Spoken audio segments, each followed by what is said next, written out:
गुरुत्वाकर्षण का नियम, बल का नियम, गति का नियम, जल के घनत्व का नियम, ऐसे सैकड़ों नियम हैं जिनमें कई नियमों को हम जानते हैं।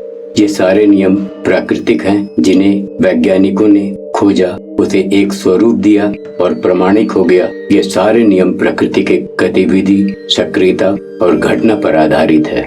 इन नियमों पर किसी को विश्वास हो या न हो, ये अपनी जगह अटल सत्य है, क्योंकि ये नियम मानव निर्मित नहीं है। वैज्ञानिकों ने ढूंढा, पता लगाया और इस पर एक सांख्यिक नियम बनाया ताकि भविष्य में लोगों को गणना करने में सुविधा हो। लॉ ऑफ अट्रैक्शन अर्थात आकर्षण का नियम ऐसा ही एक प्रकृति, नेचर का नियम है जिसे हम माने या ना माने, यह अपनी जगह बिल्कुल सत्य है और प्रमाणिक है। चूंकि प्रकृति का नियम है इसलिए सबके लिए समान है। आकर्षण का नियम या सिद्धांत के अनुसार हमारे मस्तिष्क में जो भी विचार आते हैं उसे ब्रह्मांड सुनता है और रिसीव करके हमें दूसरे रूप में लौटा देता है। दोस्तों, ये बातें आपको सर के ऊपर से गुजरता सा महसूस हो सकता है, अटपटा लग सकता है, लेकिन यह प्रकृति का नियम है।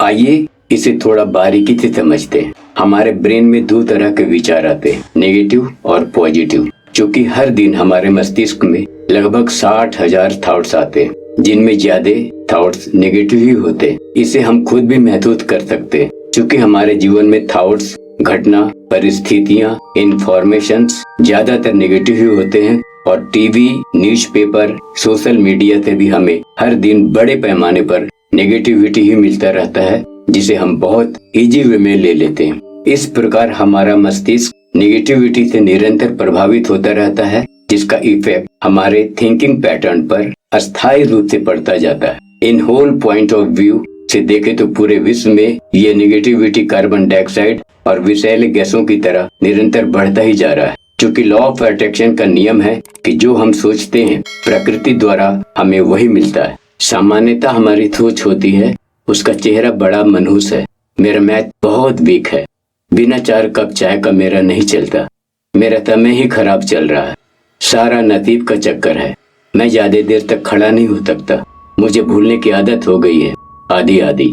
ये सारे थॉट्स जो हम बोलते हैं या सोचते हैं वह ब्रह्मांड द्वारा रिसीव हो जाता है, फिर ब्रह्मांड उसे हमें दूसरे रूप में लौटा देता है। ये सारे थॉट नेगेटिव हैं, इसलिए ये हमारे नेगेटिव परिस्थिति को बढ़ाते चले जाते हैं। दोस्तों, ये थॉट्स जो हमारे दिमाग में आते हैं उसे हम मांगते नहीं है, फिर भी ये ऑटोमेटिकली रिटर्न में ब्रह्मांड द्वारा हमें प्राप्त हो जाता है। यह हमारे थॉट्स यानी विचार की शक्ति पर निर्भर करता है कि रिटर्न कितना या कितनी जल्दी हमें मिलता है।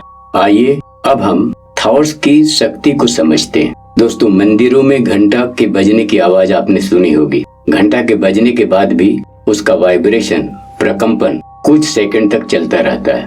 कोई भी ऊर्जा जहाँ भी एक्टिव होता है वहाँ वाइब्रेशन उत्पन्न होता है।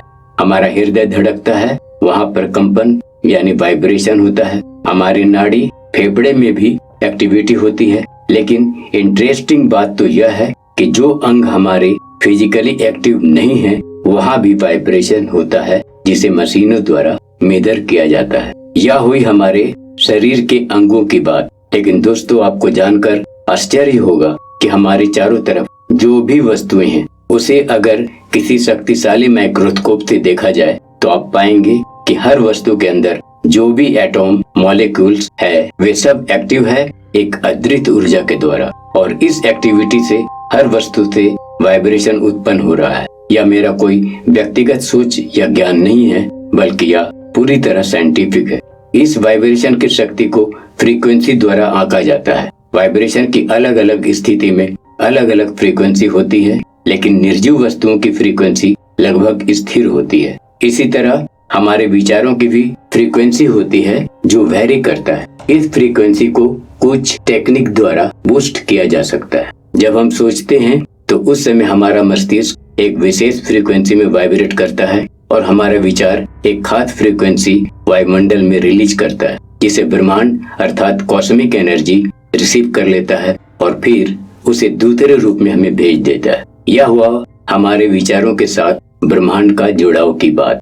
दोस्तों, हम जानते हैं कि हमारा शरीर 5 तत्वों से बना है या पृथ्वी 5 तत्वों से बना है और यह ब्रह्मांड भी 5 तत्वों से निर्मित है। इसलिए पृथ्वी पर स्थित सजीव, निर्जीव, जड़, चेतन सारे के सारे इन्हीं 5 तत्वों से बना है और वाइब्रेशन के द्वारा ये सब परस्पर जुड़े हुए हैं। इस तरह चुंबकीय ऊर्जा द्वारा सौर मंडल के सारे ग्रह उपग्रह आपस में जुड़े हुए हैं। चूंकि पृथ्वी पर तथा पूरे वायुमंडल पर नेगेटिविटी की अधिकता से नेगेटिविटी का ज्यादा प्रभाव है, इसलिए हमारे नेगेटिव थॉट्स को ब्रह्मांड बहुत आसानी से और शीघ्रता से रिसीव कर लेता है और दूसरे रूप में हमें लौटा भी देता है। लेकिन हमारे पॉजिटिव थॉट्स को यह ब्रह्मांड इतनी शीघ्रता से रिसीव नहीं करता, क्योंकि पूरे पृथ्वी, ब्रह्मांड और हमारा शरीर पर पॉजिटिविटी का प्रभाव नेगेटिविटी की तुलना में काफी कमजोर है। इसलिए इस फ्रीक्वेंसी को कुछ टेक्निक के द्वारा प्रयास करके ब्रह्मांड की फ्रीक्वेंसी के साथ ट्यून करना पड़ता है। जिस तरह एक रेडियो स्टेशन से ध्वनि लगातार ट्रांसमिट होता रहता है, लेकिन जब हम अपनी रेडियो को उसके फ्रीक्वेंसी पर लाते हैं तब हमें आवाज मिलती है। अर्थात रेडियो और रेडियो स्टेशन की ध्वनि की फ्रीक्वेंसी जब टैली करती है तब कनेक्शन बनता है। इस तरह ब्रह्मांड और हमारे विचारों के ट्यूनिंग, हमारे विचारों का ब्रह्मांड द्वारा रिसीव करना तथा उसे लौटा देने की प्रक्रिया को लॉ ऑफ अट्रैक्शन समझा जा सकता है। दोस्तों, मानव मस्तिष्क हमेशा से ही जिज्ञासु रहा है। वैज्ञानिकों ने प्रकृति के इस सिद्धांत के आधार पर नई खोज कर डाला और इसे एक्सपेरिमेंट करके प्रूफ कर दिया कि इसी सिद्धांत के आधार पर अपने विश, अपने इच्छाओं को ब्रह्मांड को भेजकर उसे वापस पा सकते हैं। इस तरह मैनिफेस्टेशन टेक्निक द्वारा प्रकृति के इस लॉ ऑफ अट्रैक्शन के नियम को हम भी अपने जीवन में इस्तेमाल करके अपने हर डिजायर, हर विश को पूरा कर सकते हैं। दोस्तों, मुझे उम्मीद है कि यह वीडियो आपके जीवन में पॉजिटिविटी लाने में सहायक होगा। वीडियो देखने के लिए बहुत बहुत धन्यवाद। वीडियो को लाइक, शेयर, सब्सक्राइब करना ना भूलें तथा बेल आइकन को दबा दें ताकि मेरा अगला वीडियो आप तक पहले पहुंचे। ओके, बेस्ट ऑफ लक, नमस्कार।